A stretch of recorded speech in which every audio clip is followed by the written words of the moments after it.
Welcome to Nasdaq Trade Talks. I'm Jill Malandrino, global markets reporter at Nasdaq. Joining me at the market site in Times Square, New York City, we have Brian Joyce. He's our chief market technician and also managing director on the Nasdaq Market Intelligence Desk. Brian, it's great to have you with me as always. Thank you. Another really volatile day in the markets. It's crazy. If you look at, a one-day chart, you'd think you're looking at a longer-term chart just because of all the peaks and valleys you're seeing in one session. Yeah, the volatility has been wild. The president spoke last night. He addressed the nation. I think there's some disappointment in what was said and what was not said. And then we have the policymakers, the regulators, both here in the United States and overseas in Europe coming out. And I think there may be some disappointment there as well. So the markets looks like they're kind of doing their own thing. They're not seeing that support that they want to see at the moment. All right. I'm not sure how much support you really can do. I think, a lot of it has to do with, non-economic things like on the medical front. So. Yeah, I think it's a matter of really understanding what the model is going to look like once we can wrap our heads around what's happening with the coronavirus. And we'll talk about what the Fed did earlier in the session in just a few minutes. But I want to take a look at our first chart for today. This is the S&P 500 on a weekly basis, perhaps giving us a little bit of a longer term view into what's happening. Yeah, so last week when we spoke, the S&P was just in the process of rebounding about 10% off the initial decline of about 16%, 538 points or so. So right there to hit a Fibonacci resistance level at the 50% and then began to roll over. So we were then expecting, potentially if it was a similar move down like we had on the first wave down, we were looking for that third wave to be equal in size, which would take you about the 2640 level. That's also where the 200-week moving average is. That was my expectation or my roadmap to see maybe where the S&P could go this week, and it actually had blown through that. As we saw today, we're down 8.5% at the lows today. We hit 2,500. That measures about 26% off of the high made just a few weeks ago. Yeah, so it seems as if the charts are saying that the market remains in risk-off mode at this point. Absolutely, no question about it. It's hard to point to any level, anything in the near in this area, in this range, where there's some expected obvious support. So we're just gonna have to wait and see how this plays out. All right, let's move along to our next chart here. The U.S. Treasury on the 10-year. Also, we can talk about what the Fed did today as well. Yeah, so absolutely. So earlier this week on Monday, we had an extreme move down to the 31 basis points in the 10-year. The reports in this market have been that the spreads have been wide. The price action has clearly been very choppy and not typically what you would expect to see or want to see from what's supposed to be the most liquid market in the world, the most liquid asset class in the world. So the Fed today, they injected massive amount of liquidity. From what I understand, it's 1.5 trillion in repos, and they're additionally going to expand the existing non-QE program, which now this makes it QE, to be purchases beyond bills. So basically coupons with more maturities. And do you think that's why we saw the market initially bounce and then really come back to, we're at the lows of the day as we speak right now, because one, it shows that perhaps they're not as confident in the liquidity situation. And of course, this still doesn't rectify what's happening with the coronavirus. Right, well, the injection was to improve liquidity. There's no additional stimulus there. So that may be where markets could be disappointed. Also, the ECB had a meeting today.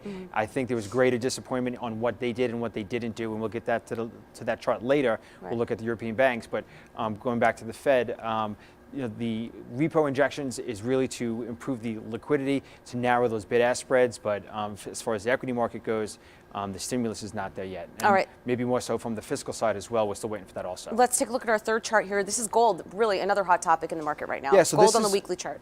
And right, this is gold on the weekly chart to the S&P 500. So gold has been down. It's down this week about 8% off of this week's high. This week's high did make a new high just above the 1700 level. We pulled back 18% to expected support around 1560 or so. What's interesting is that you can see on a relative basis it's breaking out and still making new highs today to the S&P 500. So the S&P is falling more so, and that's shows why gold certainly has a place in a portfolio. All right, now if we go to our fourth chart here, this is gold on a monthly chart. So kind of the longer term chart is confirming what you're seeing in the weekly. Right, and this is key, this is important here. If you can see this ratio, we have a 48-month moving average slapped on there. And if you go back to the early 2000s, around 2001, gold, the ratio on the monthly basis moved over the 48-month moving average. It was a signal to buy gold, which you can see on the lower panel. That's the actual chart on an absolute basis of gold.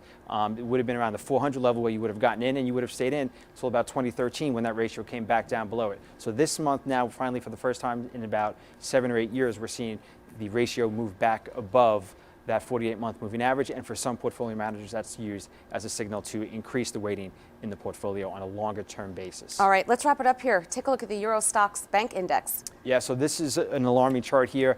The stock index is down 43% year to date.